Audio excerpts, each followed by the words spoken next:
With deep learning, we use these things called neural networks. Neural networks are ways that in a computer we simulate and mimic the way the human brain works, at least to the extent that we understand how the brain works. And it's called deep because we have multiple layers of those neural networks. And the interesting thing about these is they will simulate the way a brain operates, but I don't know if you've noticed, but human brains can be a little bit unpredictable. You put certain things in, you don't always get the very same thing out, and deep learning is the same way.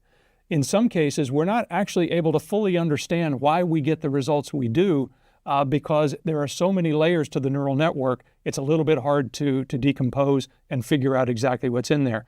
But this has become a very important part and a very important advancement. That also reached some popularity during the 2010s and as something that we use still today as the basis for our next area of AI. The most recent advancements in the field of artificial intelligence all really are in this space, the area of generative AI. Now, I'm going to introduce a term that you may not be familiar with. It's the idea of foundation models.